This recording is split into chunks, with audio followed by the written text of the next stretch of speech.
Hello, welcome to another live Google Hangout on the Living Income Guaranteed. And today we are discussing a very specific topic that we will be expanding on. We've talked about it before in relation to capitalism. Is capitalism the problem? But today we're going to be focusing on Europe, and the question is why capitalism needs living income guaranteed, taking Europe as an example, but of course this applies to everywhere else in the world. And we have a special guest today because she's one of the editors and contributor to the Living Income Guarantee proposal, and she's Eleonora Gozzini. Hi, Eleonora. Hi, Marlen. So, thank you for your time for being here today. So let's begin with this very title of the Hangout. Why do you see that capitalism needs the living income guaranteed? Well, we can say that it is because of the model of capitalism. Capitalism is based on consumption, and it assumes that everybody can equally contribute to consuming what it produces. But this is not the reality that we live at the moment. In many countries in Europe, employment is on the rise.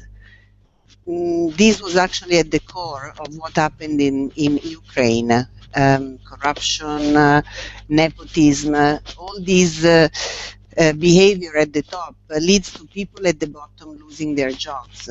When people lose their jobs and their ability to participate in the system is linked to the ability of having an income, then they can no longer participate. So if we do not sustain the system by giving people an ability to participate in the system becomes unsustainable.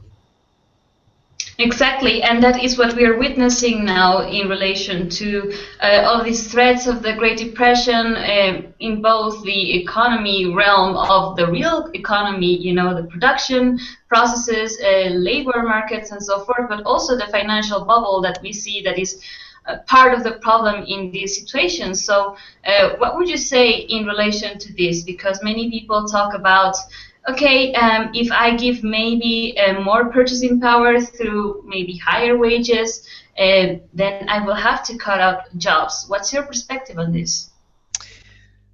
My perspective is that the model is wrong, that we need to rethink the model of capitalism. This is why we are facing the point of not having a solution to this problem when we think only that we can raise the wages a little bit, because this will not prevent people at the bottom from falling off and into the whole of this system where there is no support and we don't have social bumpers. In many countries in Europe, when people fall off at the bottom of the system, there is nothing that can sustain them and give them the ability to come back in. So we have people who are 50, for example, 45, they lose their jobs, and they are by default condemned to never be able again to enter the working force. So how do we approach this problem? Because those people are the people who have families, who have children going to university or aspiring to go to university, to get an education, to be able to participate in the system. So it is like the fault of the unemployment point is reverberating through the system at all levels, even on the young ones, because when their parents lose their job, they lose the ability to educate themselves to be able to become effective participants in the system. So solutions like raising wages or having discounts at the shopping mall, they are not solutions because they are not broad enough, they don't include everybody, and they don't consider the people that by default will be left out from now to forevermore, because there won't be an ability in this system to reabsorb them into an effective capacity. Exactly, and that's also what we see when we look at proposals like basic income, just the provision of money, which is also going strong in Europe, and you can tell us more about it in relation to Italy, where which is where you are from and living in, when we only consider just giving money but do not look at the source and core of the problem, which is the system in itself, it can also create yet another bubble. And we do see that that is one of the structural problems that must be addressed, and that's why we are proposing living income guaranteed. What would you say in relation to this stagnation and decay, and what is going on in Europe at the moment? Well, stagnation is an effect of the system that is not able to move itself. So we go back to the same point, that people don't have enough money to spend, and the ones that have a little money are too afraid to spend it in any way because they don't know what is happening tomorrow. So to solve stagnation, we need to put money into the system, because what has happened now is the system has funneled the money from the bottom to the top, which would be okay. I mean, it has been like this forever, but the point is now we have come to a point where the money that is circulating, that has been funneled almost 99% to the top, doesn't leave enough for the rest of the world to play this game of capitalism. So stagnation is the logical outflow of a system that is designed without thinking that we have to include everybody in the game. Exactly. And when we look at the proposals in terms of, what's going on as a comparison in America, people say, well, we're going to get a raise of $10.10. I mean, that's not really a living wage. But what about the actual, for example, expenses in warfare, expenses in foreign aid, and so forth, which is not addressing the fact that, yes, you're not giving proper wages, proper social security to the people, which is now causing people going actually hungry, homeless, and so forth. We have a note, a comment that your sound is coming a bit like low and up. So let's see if maybe holding the mic or something can solve the problem. Okay. You wanted to discuss about Ukraine. What's your perspective on the ongoing situation there, and how is economy obviously related to it?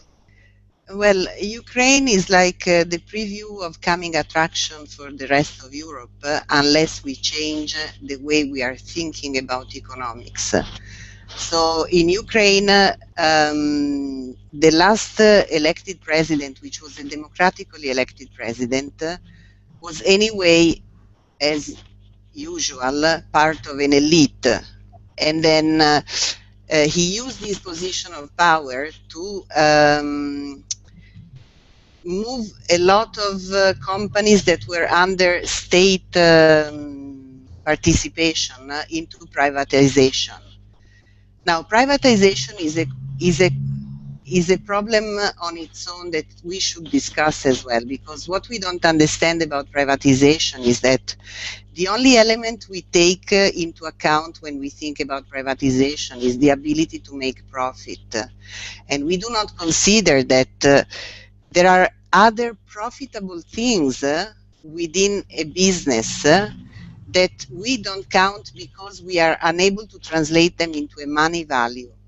But there is a lot of value, for example, in having social programs, in having companies that create jobs, even though this creation of job is apparently not profitable because we cannot translate this into a money value. So this is what happened to Ukraine. Ukraine became very privatized, and in the logic of privatization, anything that is not money making has to be cut off. It's like a dead branch of a tree. We don't need it. And in this view, we cut out people's lives. So many people were left without a job because of the logic of privatization and money making, until people couldn't take it anymore and took to the streets.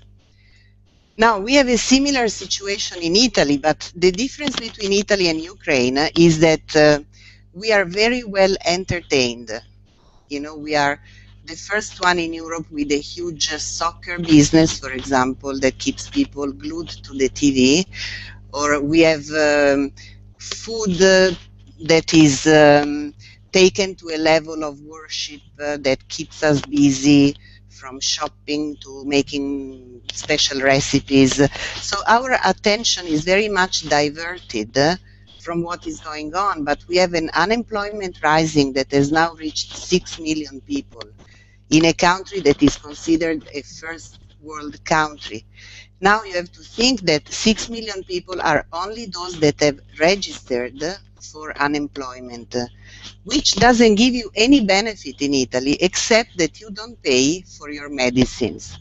So this is quite absurd, because you see, we tell people, okay, look, if you are unemployed, which will probably make you depressed and sick, we will give you your medicines for free. Oh, And this is the only, it's ridiculous, but it is how we understand the system at the moment, because we only work with the consequences of what we do, because we are unable to see that we could do things differently and not create those kind of consequences for people. So we are in a way aware that people suffer, struggle, have depression, are close to suicide, so we offer them free medicines instead of a job. This has to change, because if it doesn't change, even people who are highly entertained like us, one day they take to the streets, because enough is enough. So yes, we have to work to prevent that. Exactly, I fully agree with that, and we usually talk about that, because when a society is in full decay and collapse, yes, that's when they say it's the mother of invention, when you then seek for solutions, but it is much difficult to get a society to stand back up than from this sloped down kind of reach to the point where you say, okay, let's not get to the point of revolution and so forth, because that's more destructive, violence, disruption, instability, which is what's going on in Ukraine at the moment, even a potential situation for war between other countries, which we don't really need. I mean, there is a solution that is not a big stimulus program. It is entirely a new foundation of a system that can function as capitalism does, with a new set of values. And talking about values, we often see that, as you were mentioning, capitalism works on only the creation of profit. Where do you see we can integrate, for example, the consideration of ecology, of the economy, of the living quality, the quality of products? What does living income provide in relation to capitalism?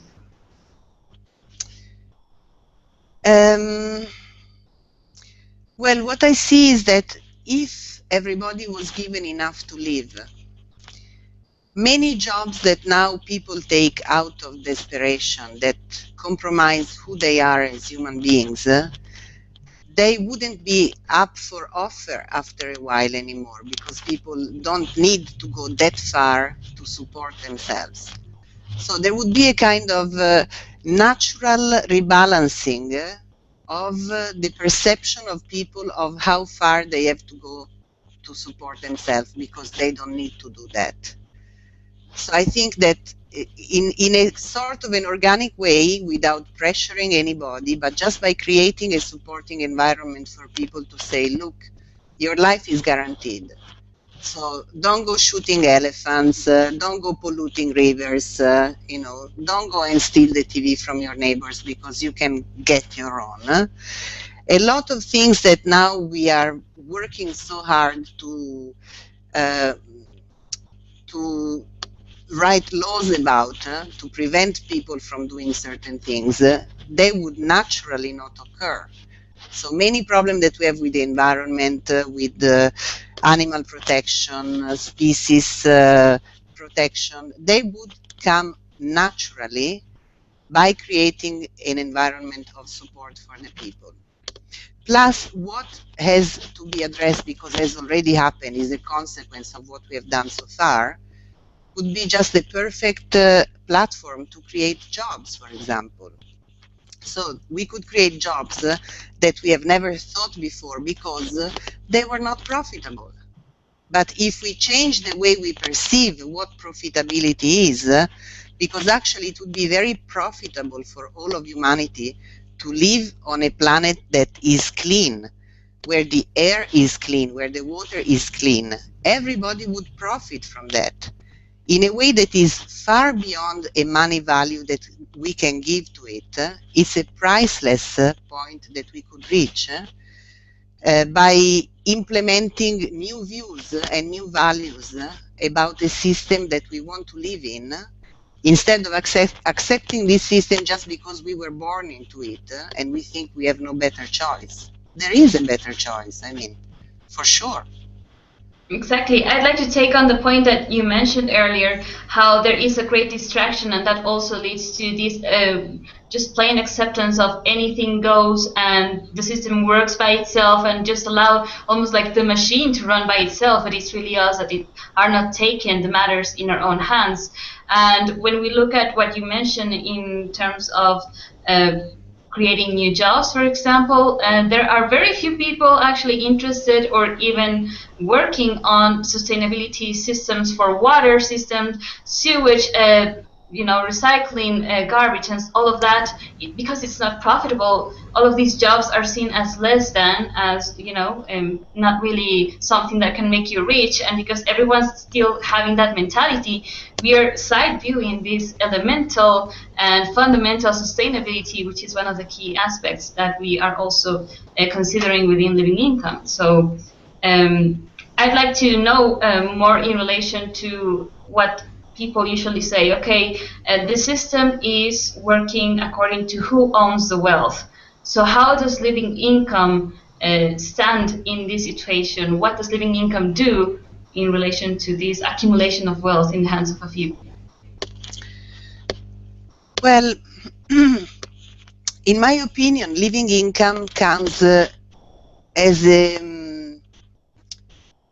sign of how far the elite are allowed to go. This is not about having a war or about asking people to renounce everything that they have accumulated. It is just to say that there is a limit to how much wealth can be funneled without considering the lives of others. But to do this, we have to come together and state together which is the limit. And the limit is everybody must be guaranteed a life of dignity. Now, above that, if people are psychopaths who are into wealth accumulation for their own leisure, I mean, okay. But this cannot go on without considering that there are needs of the people that have to be met before the wants of a few. So, in my view, living income guaranteed is a statement of the value of each human life. And in that is as well a call for the elite to reconsider what they have not valued so far. We have to understand that all of us are born into this system. There are those born at the bottom and there are those born at the top. To those born at the top, what they are doing is normal. It is natural. It has been taught to them, passed on from their parents, that this is the way they manage their wealth and that they should find new ways to accumulate, that they don't perceive that this accumulation is coming at the expense of others, because there is a disconnection in this world between those at the top and those at the bottom. So having a living income guaranteed is a statement that says there is a limit to all these games, and the limit is life. And until the needs of all life on the planet are recognized, something has got to give. If the money, you see, the problem is as well that we always look at this point as if the rich have to give something.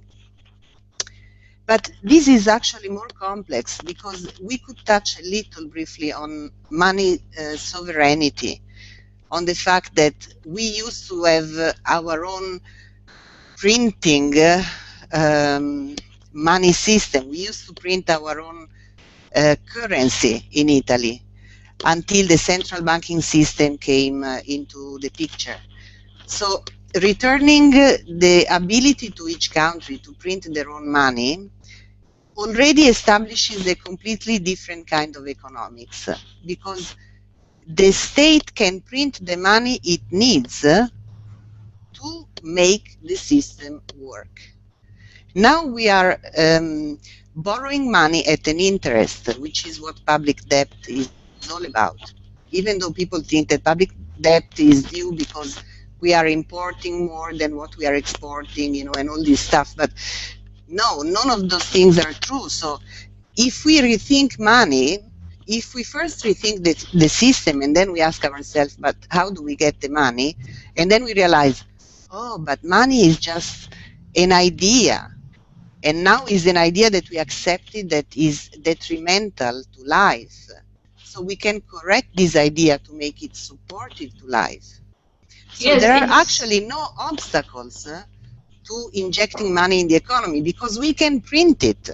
So all these ideas about where do we find it, and yes, it is very unspeakable that we could take money away from the war machine simply because it is very stupid to spend money to go and kill other human beings somewhere in the world. Is a very infantile way of approaching quarrels. So we could just say the only reason why we don't want people to spend money for war is because war is basically very stupid and we should give up that way of approaching each other. But it's not really the need that we have to take away money from one place or another or look like in the piggy bank where we can get the money for a living income guaranteed, because we can create that money as we see fit. yes, Just and by also changing the system. And also, even before, for example, getting to the money creation point or a monetary reform, we can already see that there are actually examples of co-owned corporations, businesses, wherein workers are now being, cooperatively owning these businesses, which is also what we propose, that we as individuals, as citizens, also become like shareholders of the corporations, which are the ones that are making the most money right now, and that would essentially make us definitively beneficiaries of the current economy that is now only being siphoned to, as we all know, the 1%, the very top, the few, and we can do that just by simply declaring it that it is our right to be benefited by the profit that comes from the use of the resources to create products and so forth. So can you see how, and what's your perspective in this way of how to democratize the way of providing this money to people within the current structure that we have now in corporations mostly? I have watched last night a documentary about winemaking in Europe, and they were talking about how some winemakers are departing the ideas of how to grant to their wines a special status by adhering to certain European community directions. In my opinion, the way we can recreate the system is we have to consider that democratizing the top is going to be very, very hard, because we have to climb all the way up until we believe that it is the top that has to change. But the reality that we are seeing, for example, in the farming business in Italy, is they've given up the fight completely and they're doing something else. So one way could be to just stop these ideas that we have to get an agreement from the people on top, because as we said, we don't need them for the money because money could be made in another way. We don't need their approval because if it's true they are the 1%, what are we looking for? The approval of the 1%. And we don't need their direction because their direction are misguided, because the starting point is about money making and not about the profitability of living a life that works for everybody. So maybe the idea could be that people can just start doing something else. And then the something else that is done at the bottom grows to the point of being noticed and becoming the norm. So I think that one way we could change things is to consider that many changes will have to come from people who do things. I can give you an example about Italy. We are waiting for many years for a law that cancels the public financing of political parties. And every time the law is voted, of course, nobody votes against it because the one voting are the political parties that will not vote to cancel their own financing. But now we have a new political force. And this force is the one calling for direct democracy. And what they did was, when the state gave them the financing for the political party financing, they refused it. And they used that money to set up a microfinancing of the small and medium enterprises, the one that cannot get credit through the banking system. Now, this for me is a very clear example of we are deluded as well about the fact that there must be laws in place. Because actually, in this case, there isn't a law saying that they cannot give up the money, the financing money from the political party fund. But there isn't a law saying otherwise either. So, I mean, they found their own niche in which they said, well, we don't take this money and we use this money to do something else because we see that there is a need in the country that needs to be addressed. Now, this now stands as an example for all the other parties, because now all the other parties look like thieves, you see, by comparison. And this didn't come with a law, didn't come by asking to change the law, because the asking to change the law has gone on for 25 years. Yeah. It came as some people standing and saying, we don't need this money because politics should be money free. I pay for my own politics because I think it's an honor to participate in the well-being of society. So I don't need 47 million euros in 1 year, but I see that the small and medium enterprises that cannot access credit need it, so we put this fund at their service. So I believe that this is actually what we are seeing happening. The change is happening from the bottom up and is happening by dismantling ideas that we have about how things should be done. Absolutely agreed, and it's more a breakthrough through the ideologies that we usually only think in terms of either socialism, capitalism, communism, and only have these paradigms that are outdated, and instead look at what's practical. And living income guaranteed is certainly practical in all ways. We have comments and questions, so I'm going to be reading them. This is from Anna Briggs, and she's saying, yes, it is interesting because, oh no, this is Adele, sorry. Yes, it is interesting because so-called money is not backed by anything tangible, meaning, like Eleonora said, we can print it and it is an idea. Yes, we also foresee this as part of the consequential outflows of first integrating ourselves in terms of how money is created, how politics are run. So living income is certainly the first step to certain changes that will come in the future as money systems, money reforms, and so forth. Anna Briggs is now saying, these perspectives are so important to share. Thank you for bringing these points to the surface. Thank you. Then we have a question to you.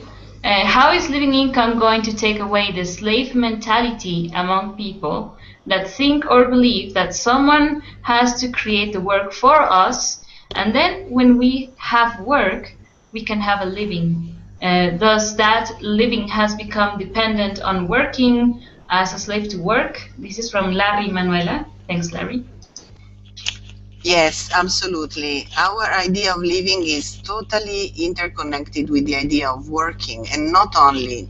Working is actually not enough to perceive oneself as being living. If you talk to housewives, they will tell you that they do nothing because they cannot translate their doing into money. And so their perception is that they don't produce money, hence they don't have a living. I believe that a living income guaranteed will restore in people the freedom of understanding that living is actually something else. That when we go to work, we should go to work for many, many reasons, but none of them should be to make a living. Because a living should be guaranteed for everyone. Only then we would be able to access the greatness of what we are able to do. Which doesn't mean that some people won't enjoy being in the waste management projects, for example. You know, those are all ideas that we have, that some people, nobody will want to do the dirty jobs. There are many things that we could actually open up there, because we have not addressed the point of dirty jobs between hyphens, because we didn't care, because there were always people cheap enough to do those dirty jobs. Now, if you remove the possibility of cheap labor from the system at large, we are suddenly forced to look for solutions on how to improve the living for everyone. So there will be a lot of movements caused by a living income guaranteed as a consequence that for once will be a positive consequence instead of a negative consequence, because the starting point is considering everyone. So the consequences can only be positive. And absolutely, this would also improve our overall living standard, not only because you will get more money, but because there are so many jobs that, as you're mentioning, are only existent because, you know, people require it. People are forced and coerced to take those jobs because they have no other option. And I mean, there are so many jobs, even, you know, taking care of crimes, and we don't even look at the source of crimes. Crimes are existent because people require to eat, and if we don't provide each other that right to life, as you're mentioning, then obviously crime is in the rise, and violence and drug dealing and so forth. And so this also, for example, goes hand in hand with immigration, which you've also written about, and maybe we can bring it forth in another hangout. So I fully agree with this overall increment in our living standard, which currently we have the idea of you have to work to live, and we know that that is really just the first form of structural violence that exists in capitalism in itself. So living income is here to create a practical solution, a doable, feasible way to improve our living standard overall. Eleonora, we are reaching the end of our hangout, so any last words in relation to this topic? No, my last words would say that we all have the ability to see the simplicity of a solution that works for everyone. We don't need to struggle. You know, we have just appointed a new economics minister who said that finally the pain of the people is paying off. I want to say that we don't need to learn that way, that we can take a step to give to everyone a life that is worth living, and is possible with a living income guaranteed. Exactly, I fully agree, and also we can prevent so many possible uprisings that are taking place right now, places like Ukraine, and all of it is linked to what we are discussing here. So if we as human beings realize that that is not the way to go, then we have to propose solutions and not wait for laws to change, as Eleonora was mentioning, but we really have to stand up and propose them, become that force that shares a new way of living in essence and valuing life above just profit. So totally agree. Thanks, Eleonora. Thanks a lot for your time, and Thank you, will Marlen. maybe see you some other hangout to share some other topics in relation to living income. So thank you. Have a nice evening. Bye-bye. Bye. And see you guys next week as well with another live Google Hangout. Thank you.